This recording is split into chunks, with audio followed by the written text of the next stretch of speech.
My specialty is doing a custom piece. So if you have a picture of something that you saw, if you want me to like make a seating bench in your laundry room or build you a small table for your kids to draw at, like send me a photo and I can replicate it. The hexagon shelves are really trendy and I have made many of those.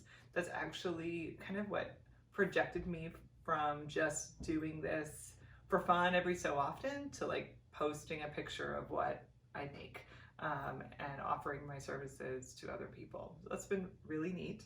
I made a goat feeder once. This weekend I'm making like a waist-high planter for someone. I made shutters last year.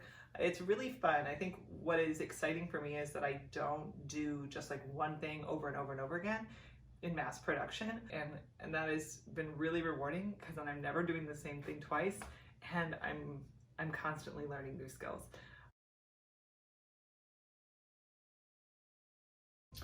The name of my company is Dell's Daughter Design, and that actually comes from my grandmother's name. Her name was Helena Adelia, and she went by Dell for short. And she was a carpenter, which is kind of an unusual trade for a woman in the 40s, 50s, and 60s to have been a part of. But she was very involved in her community. She made all the cabinets for all the neighboring farmhouses. They lived on a farm in southern Ontario. And she like built the extension on the house that my dad grew up on. She built a cabin in the woods. She just was always making, and that was really a huge part of her legacy. She taught my dad how to make, and then my dad taught me, which has been really fun.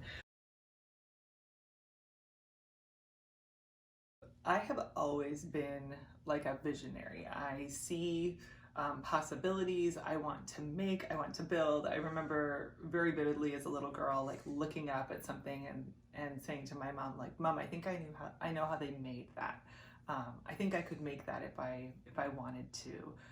And so I feel like from a very early age, I always had a project I wanted to work on with my dad. I'd be like, you know, oh Dad, I wanted a tree house, and I designed it already. Can we make it, or can you make it? Or, you know, I've got this big school project.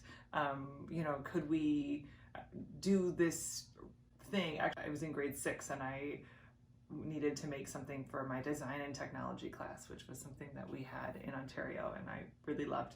And I wanted to make a carousel.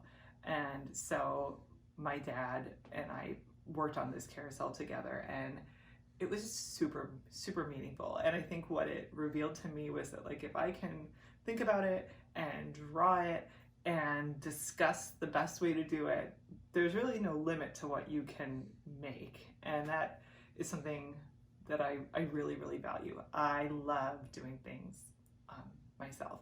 And as I've gotten older, I've had more and more opportunities to do that. And then my dad moved far away, but he kind of left all of his tools here for me. And that's been a really special thing that we have, where I have a project and I call and we discuss. And so that heritage is a huge part of what I do, but it brings me so much joy to kind of get to engineer things with my father still. Yes, I love my dad.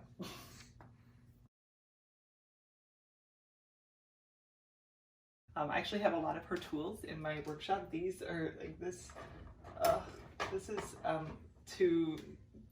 for spokes, when you make spokes for like a wagon wheel. It's a kind of a plane. I have, these are her drill presses. We've come a long way, but I love them. This is her old hand drill, which is really neat. I could easily fit even a more modern bit in here and use that if I wanted to. This is an angle gauge and angle finder, so I can replicate angles, which is super helpful because geometric shapes right now are very trendy. So I've used this a lot. Thanks so much, Grandma. And I have her hand planes, which these were, you know, made in the 20s, and they have really held up. I've got this one, and then I've got this much bigger one, and you use hand planes when you're leveling any kind of surface. So when I make like a table or like the top of any piece and I want it to be level, this is really where I would use these pieces. So here we are. This is my super dusty workspace, shoes required. So if you come visit, please make sure you bring shoes. You can see it kind of extends and extends. My pieces that I use the most. Of course, this is my baby. This is my miter saw. It is a dual bevel, you guys, which means nothing to a lot of you, but it means everything to me, which means I can make cuts on a lot of different angles, but I can also make cuts this way to this way because I can shift the head however I want, which is really exciting. This is my bandsaw and my router table, and we have a variety of grinders and sanders and drill presses over there. And I can't believe it, but I was actually gifted a planer, which is a really unique piece to have in a small workshop, but it's been really special and fun, and it's actually doubles as a jointer as well, which if you want to make like a table, you would need that. And I received a lathe as a Christmas gift a few years ago. It's just a baby one, but that has been a really fun thing. So I would say this is like what I want to grow on and work on the most right now, because it's such an exciting kind of new avenue to explore.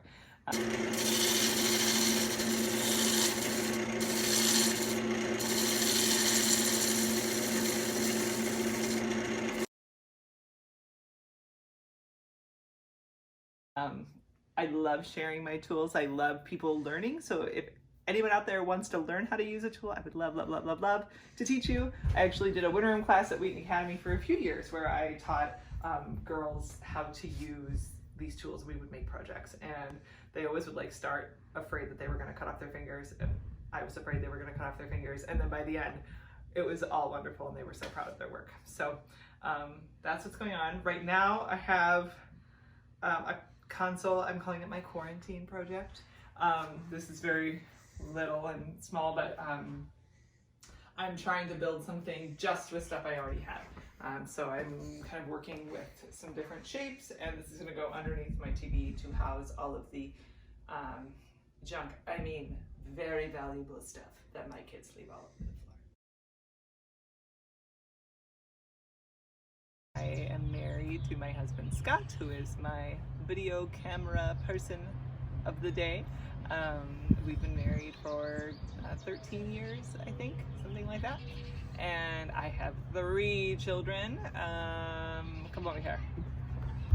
This is my son Luke. He is about to be 8. This is my Georgia. Georgia is 6, and this is my Caroline. Caroline is 4. Can you say hi? Can you wave? Yeah, you guys know Mrs. Young. Yes, we like this house. We moved here specifically because we just had so many kids and not a lot of room. And we were so grateful to Melanie for finding us a house that we all fit in, and that was so close to Wheaton Academy, where we are so intimately connected. My husband's a teacher there. Both Scott and I are graduates of the school, and our kiddos attend the grammar school. So it's a perfect location for us. Wheaton Bible, grammar school, grammar school. There you go.